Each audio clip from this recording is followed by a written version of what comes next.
Greetings everyone, and great here with another Age of Empires 4 replay. Spawn on top left side as the orange English, we have equal sign, minus sign, equal sign.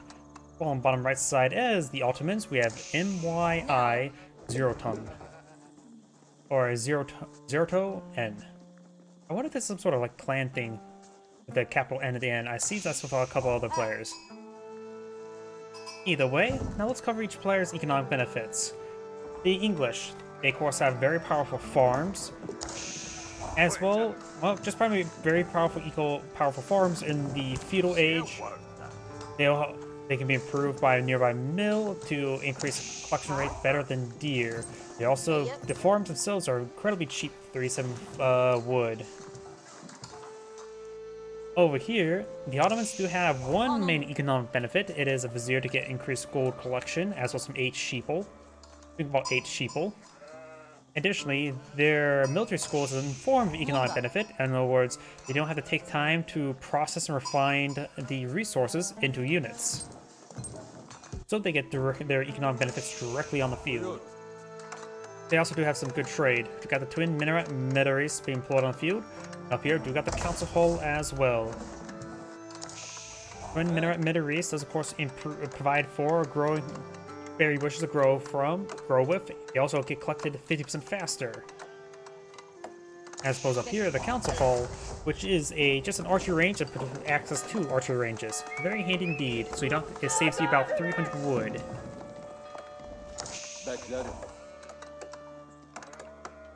Not only provide that, it also provides you archery to save you 300 wood, and also immediately provides you it, so you don't have to spend time to build them. Let's talk about each player's unique units in feudal age now. Of course, the Ottomans have access to the Sipahi, a heavier, more expensive, more powerful horseman.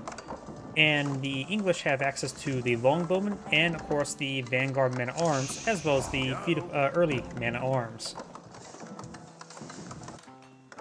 The man-at-arms should be very effective in this matchup, able to withstand quite a bit of abuse, and engage Sipahi as well as other units in melee. Feudal age man-at-arms are incredibly difficult to deal with. This horse scout does have some sheeple behind him. The Ottoman player is collecting a bit of stone. He may be eyeing for some military schools relatively soon. Military schools can be used offensively or defensively. Does get another town center here.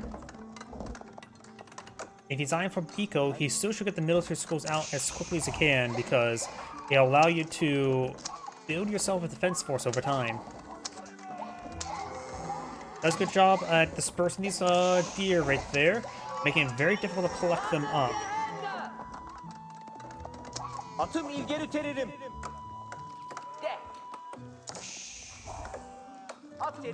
You have a single longbowman now pulled up by the English.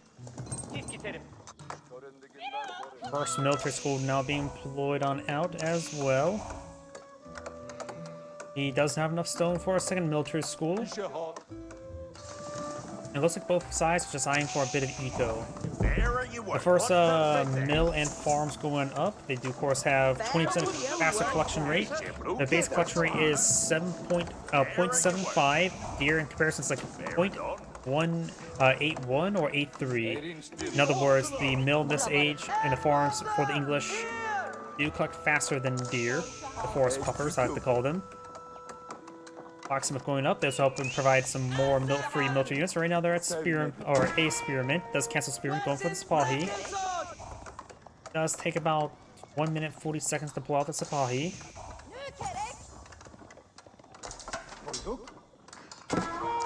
Outpost going on up. We do have a single longbowman here.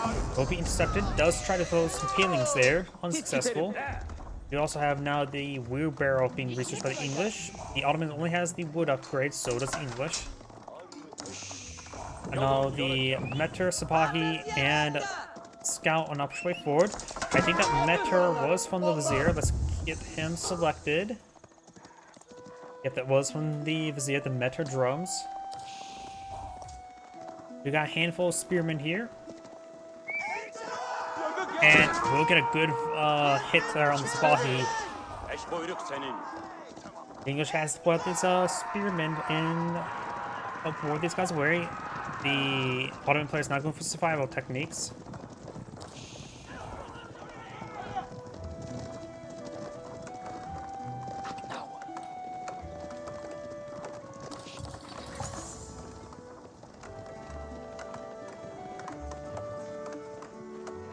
You know how this house going up? Not sure why I noted that. You have an outpost here being upgraded with arrow slits. There's 5 villages here. And look at this. He was forced to build extra mills. And looks like the scout does find some villagers there, but the scout will be forced away by the Sipahi. He did use the fortitude build there to get some increased attack speed. And now he does get the increased movement speed thanks to nearby Metter.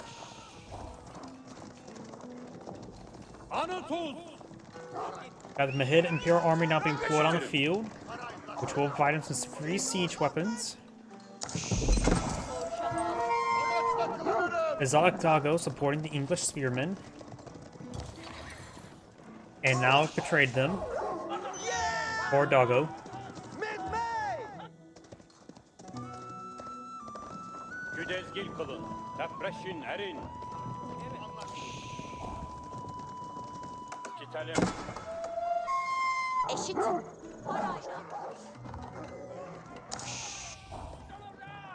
Spearmen now trying to stop these forest peppers from being claimed. Got some horsemen here as well. Mahid Imperial Army is almost complete. English player is pretty close to going to his next aid as well. I wonder if we go for White Tower or the King's Palace. King's Palace will allow him to get an extra villager queue, which will be very useful versus the Ottomans. This outpost is not fortified at the moment, so this outpost can be overwhelmed. He does take out, was it a scout or horseman there? That may have been, yep, that may have been the scout. Yeah, he doesn't have the scout up here. King's Palace not being pulled on the field, which will give him additional villager queue. He also has some man-at-arms pulled on the field. Overall, the English man-at-arms talk about castle age items. Of course, there can be janissaries deployed on out, which will anti-cavalry unit, as well as generally a good generalist, but they do have short range of 3.5 range. Horsemen now engaging these villagers. And it does get a bit of a, maybe not a spear race then, I'm not so sure. Villagers not pushing forward. Does get a good spear brace there. Takes out one of the lancers, very nice, as was Sapahi. There's a wounded villager there, I noticed. Could have potentially got him.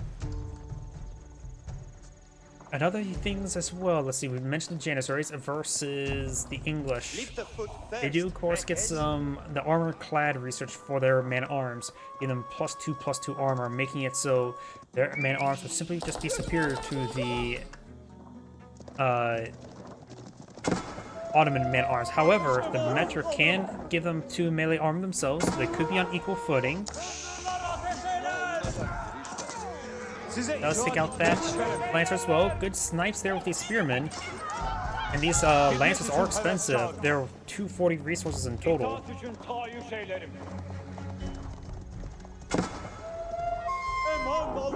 Do you have these imams trying to climb up some relics?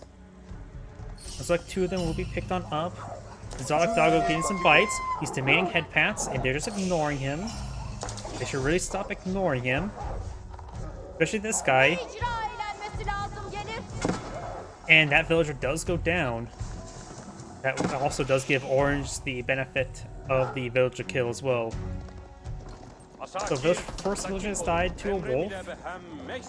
That's why we don't give them pets. Got a good amount of heavy here. The English can deploy some good number of crossbows. They of course have the council hold for quick spawn crossbows as well. Really killed off that deer. Zalak Dago still getting some bites. He's losing too many villagers to this wolf.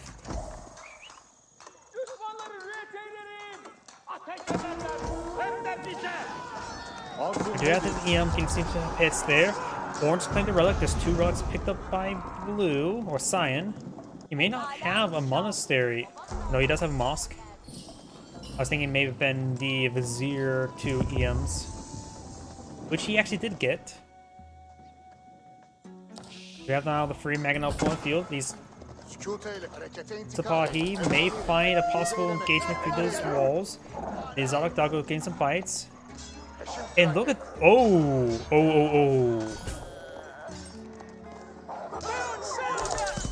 Did that wolf...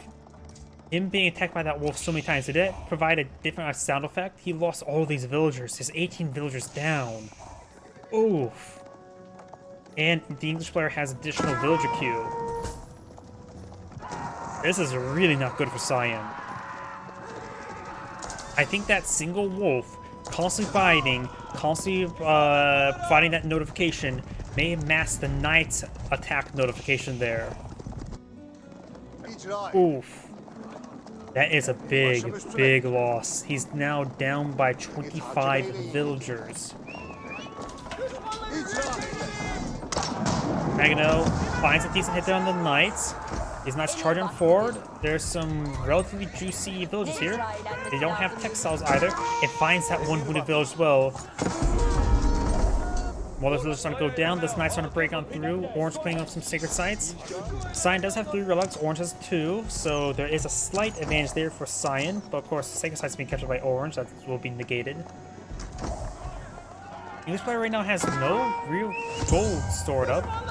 I get some more palisade walls being pulled in the field.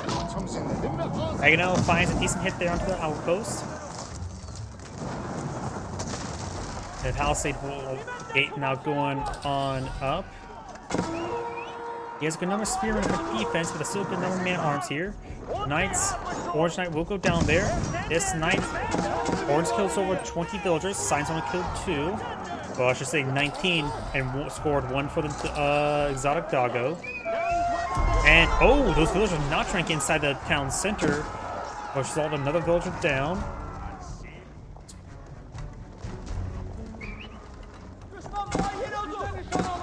So mine going up. Spearmen will take out the scout there. Very nice.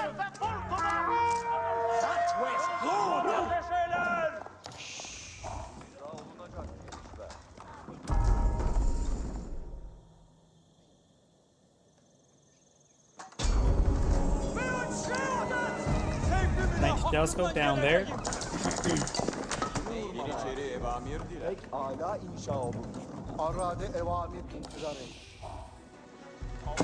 Exotic Doggo getting some bites here.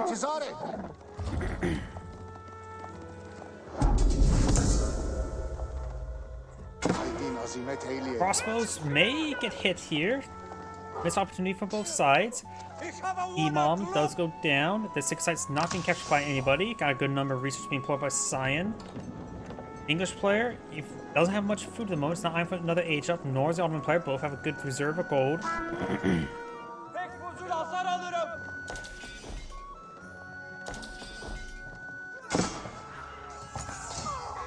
Orange's Knight does go down.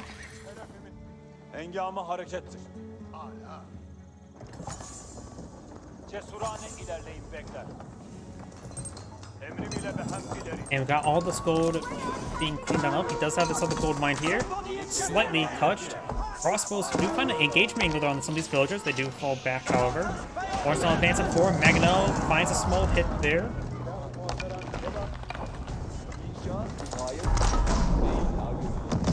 Oof. That was a deadly hit on the villagers. Next Magano shot could take out all those villagers. 1 villager remains. He has witnessed all of his buddies die.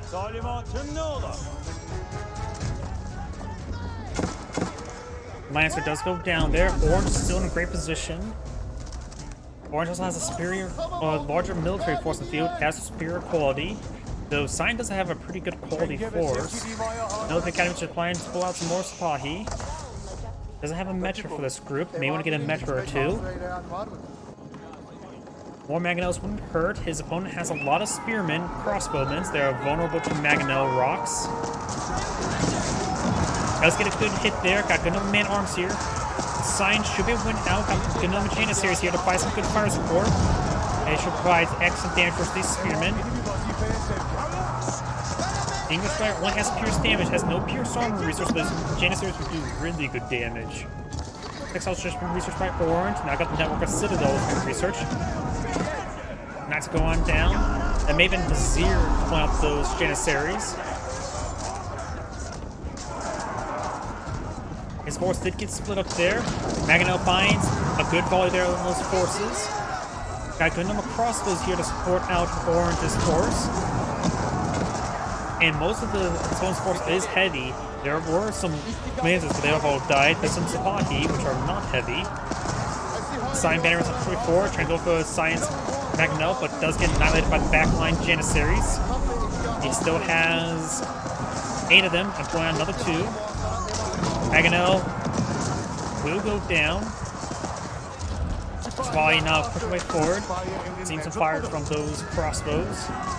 Science Force may have fallen back, don't think he's able to push any farther forward. Got some more outposts going up.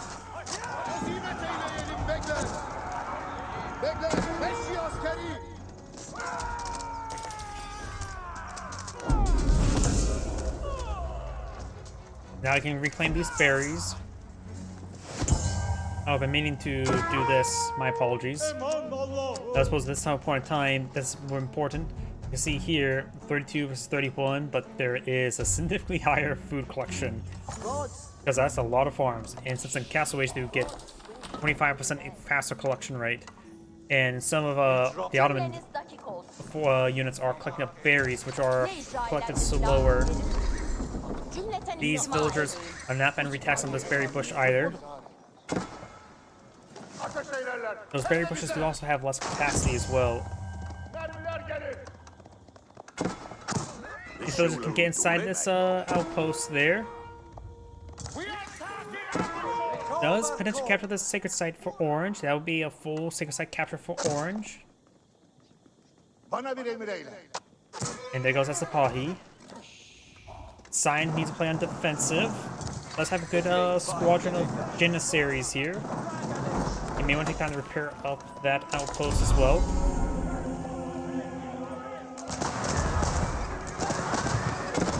And there goes all those horsemen. Janissaries do basically double damage with this cavalry.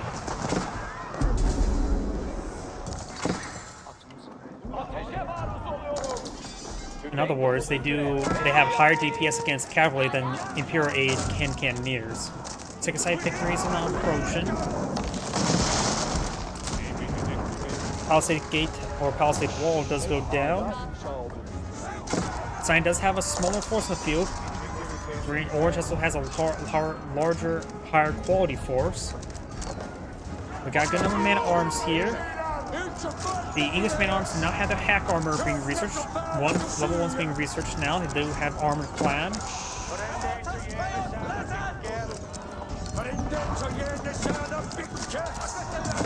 Townsend are now seeing a bit of fire there.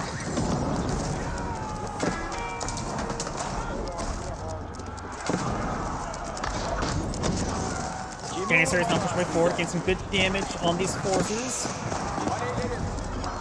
Though with the man-at-arms, their high melee armor, this is the part where Janissaries are inferior to hand cannoneers, since they have high rate of fire. Right now, these Janissaries are just doing 50% less damage of their total damage to these man-at-arms. Which you do fine versus everything else. They also do less damage versus siege weapons, since they have lower base damage. I think you relied too much on these Janissaries. They're good against the horsemen, but you should have got a mix of other forces, such as crossbows to go along with them. Villagers not trying to come forward to horse down these spring gulls, but oh, they're getting ripped apart. Orange is now eyeing for a 4 to keep as well as a power play. Got a good number of man-at-arms here, gain some good damage on these forces. I think Orange Science lost the game. It was this right here, this defining moment where he lost about 16 villagers. Something absurd.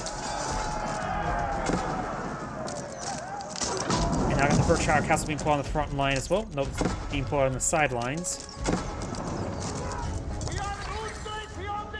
But I think losing all those villagers right there was the determining moment of this game. Sacred Side victory is counting up. Orange does not have siege engineers, so can't just spoil some battering rams right here to help cleave through these buildings quickly. But has a good base of fire here. Point out siege workshop while they get some battering rams. And Cyan decides to fall back now, or back of the game now. That's Angrade saying, thank you for watching, and on to the next replay.